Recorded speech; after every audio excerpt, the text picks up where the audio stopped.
I'm Jason Hoffman. My goal is to help you have the confidence to just press go live. Full disclosure, NearStream only baseball setup was conducted in a place where the cell reception was rough. It was so rough, in fact, I am rethinking my entire data setup, but we'll get into more of that later. Setting up a NearStream only baseball stream consisted of two of those VM33s and one VM46. My goal was to cover the infield and let the outfield just kind of handle itself. So what I did was crisscross my camera setups. I had one that was aimed at pitcher, catcher, and first base. I had the right field would be handled in the background of that.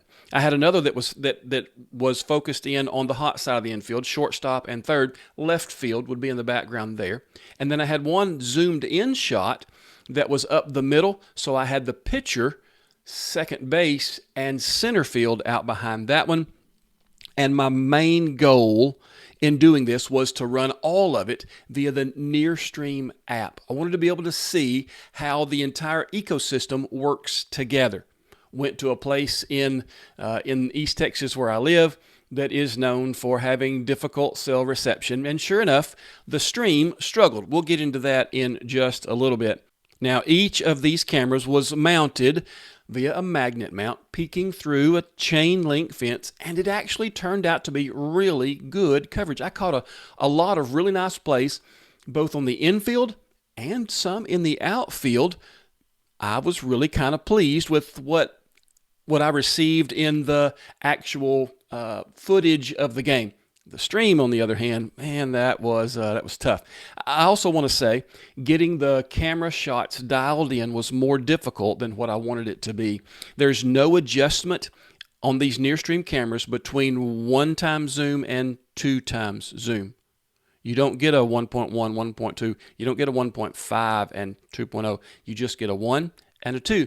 And if you've ever zoomed a camera, you know that the difference between all the way zoomed out and 2 times zoomed in is quite substantial. So I would try to set my shot up, and zoomed all the way out was a little bit wider than what I wanted. And zoomed in to 2 times was too tight, and I was missing part of the shot. But with baseball streaming, I've learned that you get what you get and you don't throw a fit. And these cameras give you really good image quality. Now, we're talking about VM33, a 2K sensor with a 10 times optical zoom that does a fantastic job of giving good image quality. We're talking about a VM46 with a 4K sensor, also a 10 times optical zoom. Both of these cameras have incredible battery life. They're good to connect from a reasonable distance. I did run my wireless travel router, one router, fed my data from my MiFi hotspot into that router, and I connected to all 3 cameras and to my iPad to run this stream. So I've got everything ready. And in the NearStream app, I'm able to go live. I almost always run RTMP for my sports streams. And in the NearStream app, it is as easy as it needs to be. All I need is to plug in my stream URL, my stream key, and I'm ready to just press go live. But my success was short-lived.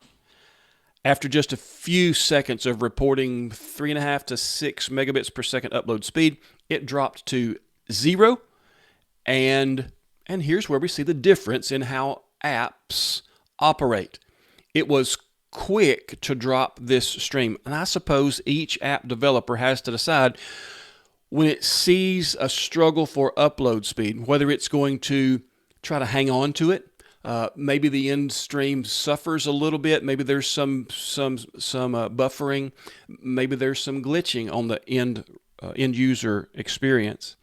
Or whether the app developer has to choose to have its app go ahead and drop the stream quickly so that adjustments can be made and you can get back up and running.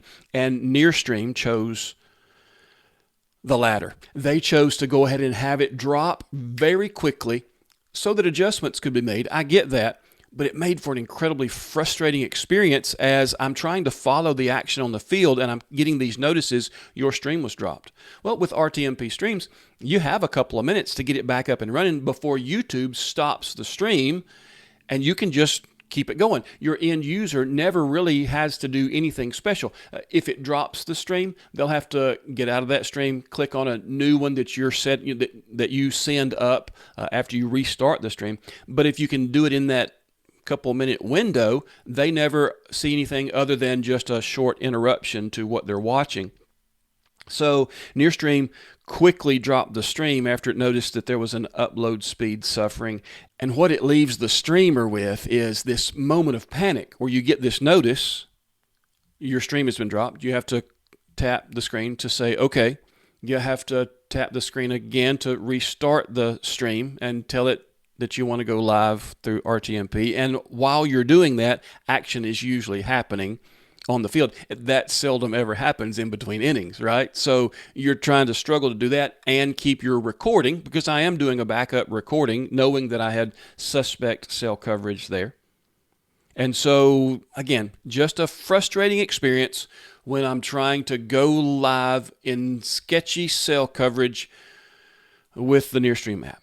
By the way, I let my contact at NearStream know about this happening, and they're looking to see if there are adjustments that can be made in the app. Now, the next option that I had was to run these cameras through another piece of software via NDI. And this happened to be the solution that made a fairly reliable stream. Turning on NDI, though, and moving those cameras over to another app is not fast enough to keep my original stream alive, so YouTube actually winds up shutting it down. I have to restart another stream, and so all of my viewers had to go in and find the second stream. But once we got started, I really only had one interruption with the other app. It was one that would hang on to. Now, my viewers did see the hang up, because it would my connection still would drop pretty low, and of course when it does, they don't see anything moving on the screen for a little bit until the connection comes back up. By the way, I was running bonded with Speedify. I mean, I was throwing everything I had at it. It's just a rough cell reception area. And another, by the way, in my communication with NearStream, they told me that their native app, the NearStream app, uses more data to connect to their cameras than turning NDI on and connecting to cameras in other apps. The way they've set it up, they're using a lot of data back and forth with these cameras in their native app, and using NDI actually uses less data, according to the contact that I have. And that was actually rather curious to me. But all of that being said, 3 camera setup with NearStream cameras, chopping up my field into 3 different views, letting the outfield be in the background of those 3 different views, actually turned out really, really good, as you've seen this footage play throughout this video. Bottom line for me, these cameras offer an exceptional image quality, and they have optical zoom. It makes them a great option for sports streaming. I've had wonderful success with these 3 cameras in the gym, streaming basketball. Their software has some features that we don't see from other apps, and running overlays is straightforward. It's easy, looks really good. If you have a strong internet connection, you'll never see the connection issues that I had when I was at that location. You'll just see good image quality and successful streams. So I think for a lot of people, NearStream has been that extra camera that they put because it has optical zoom. They add it into an existing setup. But if you want to build your streaming setup around NearStream and you can trust your internet connection, I think it's probably a really good choice. They're offering some really good solutions for the mobile live streamer.